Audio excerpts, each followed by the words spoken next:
Watch as I hack my neighbor's Wi-Fi and discover their password.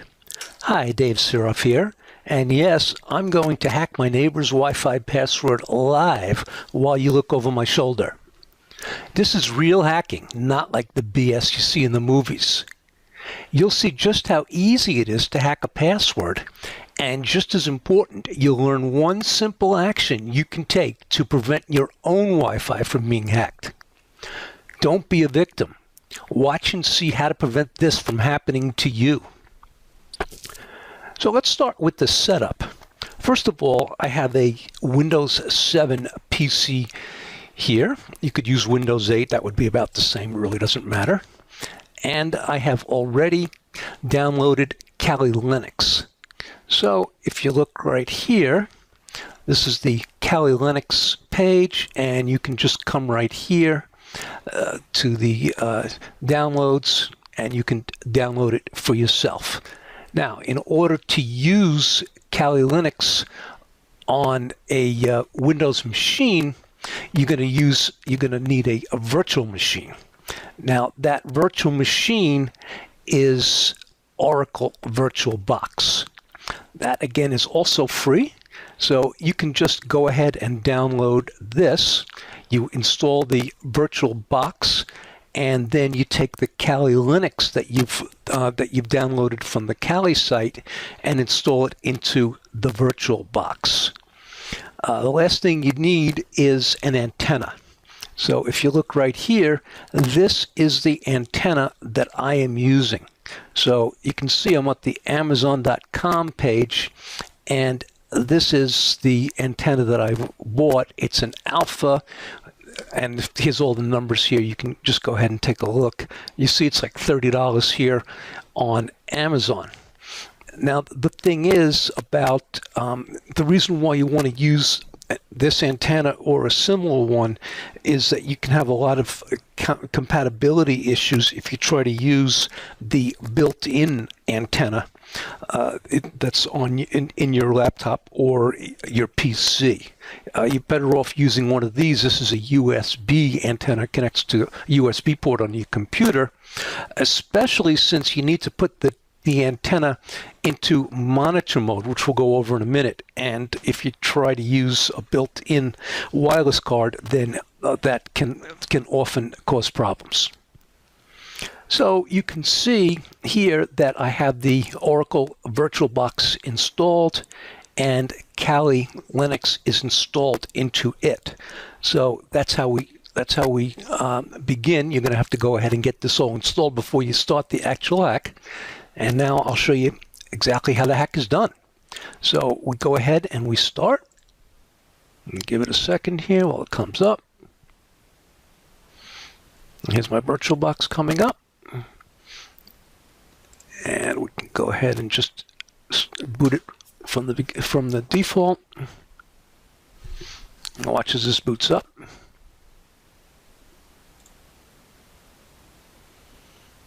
And I'm doing this live, so you're seeing it exactly how long it actually takes to do this.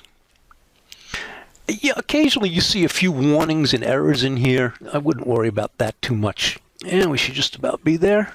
And here we can see that it's come up. So the first thing we do is we click here to open up a terminal. Okay, we got a terminal opened.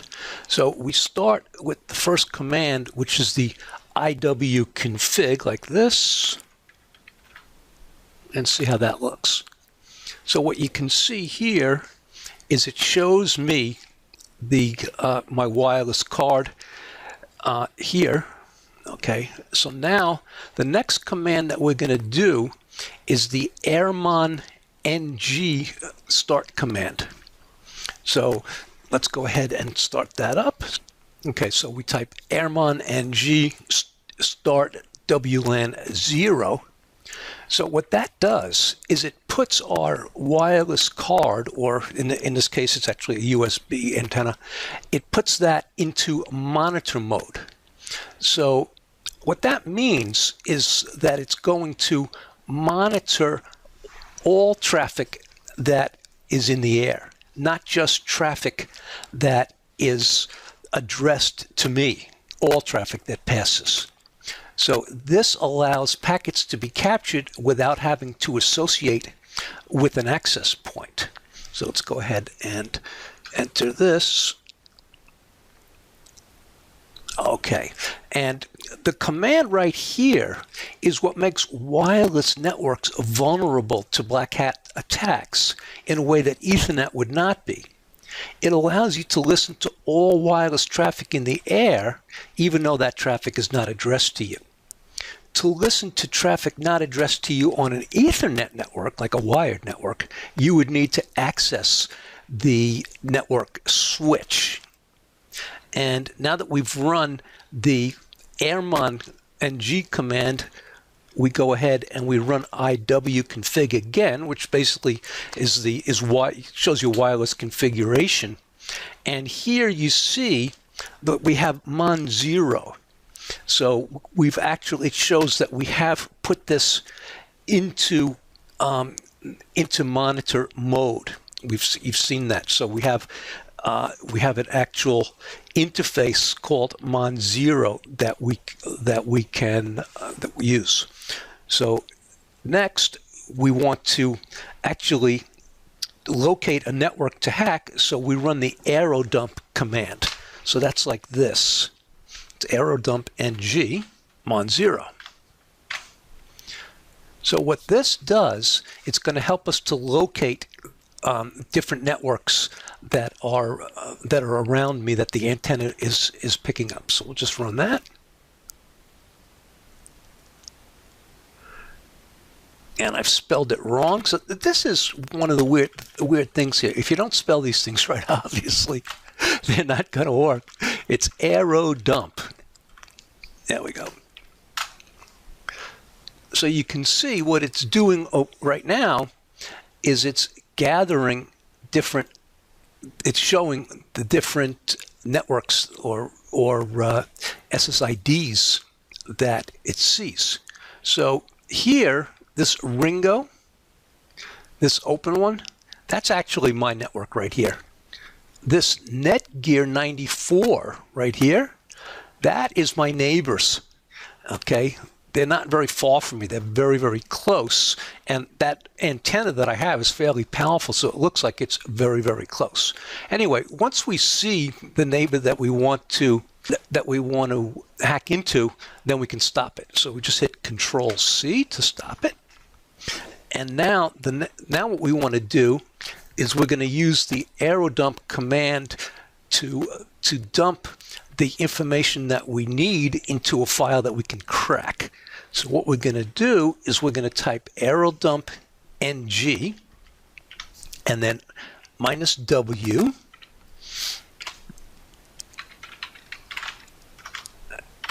and then some file name that we want to call it. I just called it data file. It really doesn't matter. Then -c 11. Now, what's that? See the Netgear here? Channel 11. That's your -C 11. And then two little dashes, BSSID, and then we type in the BSSID of the network that we're trying to hack. So that's right here. See if I can copy this thing.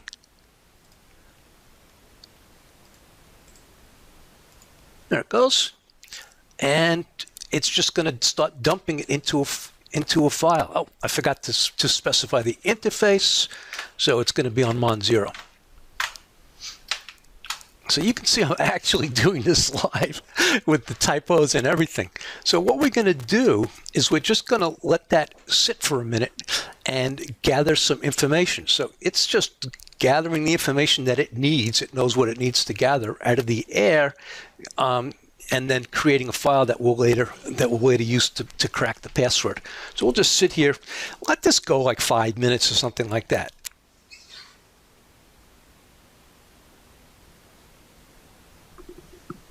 Okay, so we've been running that for a couple of minutes. We're almost, yeah, that ought to be about enough time. Basically, if you have a very busy network, you don't know everything that you need to capture, but if you have a very busy network, then you can capture this very quickly. So if being that I'm hacking a neighbor, and I live in a condominium here, and they're not going to have a lot of traffic, so I'm letting it go a little bit. Anyway, that ought to be about enough. So we hit Control-C to stop it. And then I'm going to show you, if you remember that what the original command was right here, data file. wdata. So it wrote to that. So if we just type ls to look and see what we have here, here it is. We have this, and this is something that you see right here. Okay, so we have this data file 1 cap. So that file needs to be worked on by the arrow dump or the actual air crack to find the password. Okay, so now we use the aircrack command against the data file that was just written. So that's going to be like this.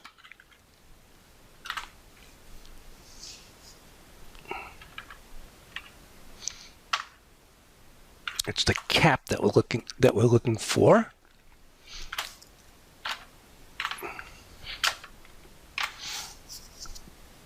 And then this is where I'm typing a path right now to show you, to say where is the dictionary file that it needs to access in order to crack the password from the data file that we have. So that's in user share word lists, and the name of the file is rocku.txt, a text like that.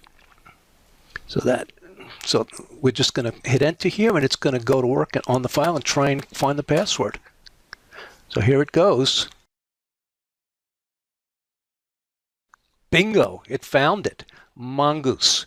So we see right here, Mongoose is my neighbor's password. I own them now, being that I have their password. What could I do? I can go in and log in there. I could perform criminal activity on them, etc. So they are not in good shape. Actually, I'm not going to do that, but I'm just showing you that I could do that. So remember, I told you that I was going to show you how to prevent this hack being performed against you. The problem here is that they used an easy password, Mongoose. So therefore, the dictionary file that I used, if you remember, that was that rocku file. That file is just a dictionary, and it had the word mongoose in it. If I had used a password that was not a dictionary word, just random characters, that would be, you want to have a long password, and you want it to have letters, numbers, special characters, and not be a dictionary word. If my neighbor had chosen a password like that, I would not have been able to crack it. That is the end of this hack. I hope you've enjoyed it. If you have any questions, leave a comment, and I would be happy to answer. Thanks for watching.